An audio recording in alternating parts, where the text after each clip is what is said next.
Yeah. Very quickly.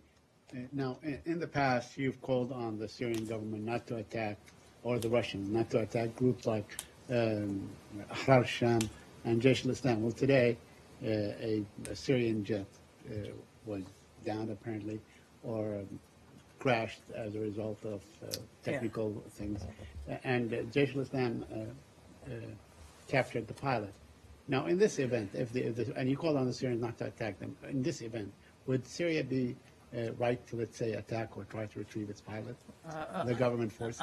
You should probably talk to somebody in the legal profession that's better on rules of engagement than I am. This isn't. I don't want to get into a back and forth over specific rules of engagement here. What we want to see is the cessation be applied nationwide, which means that parties to the cessation are not shooting at one another.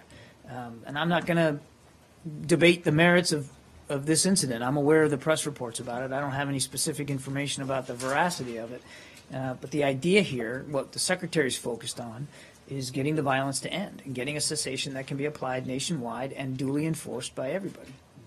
I guess my question is that you're saying that ISIS and Dept and Nusra are fair game, but this and this and this are not, for the ceasefire to have. It's not just us, Saeed. The entire international community signed up to this through the ISSG, and any UN designated foreign terrorist organization is not party to the cessation. I know, but when a group like Jaish al-Islam comes out and says and boasts about capturing a Syrian pilot and invokes the kind of rhetoric about war and fighting and bringing down the regime and so on, did that give the regime sort of perhaps the right to respond?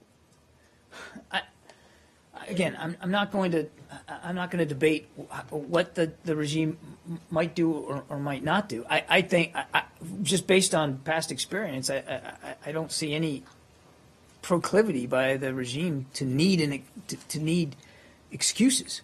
I mean, they continue to kill and harm their own people, and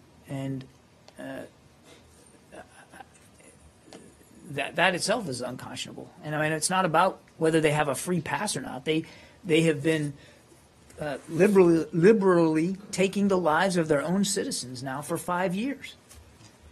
Lastly, on the issue of the Russian. I can't even confirm the veracity of these reports. If they've captured the pilot, would you urge them? I don't have a comment on that right now. On the Russian-American joint cooperation and so on, could you give us a clearer picture today on what is that likely to be? Nope, I'm going to let my comments yesterday stand. Yeah.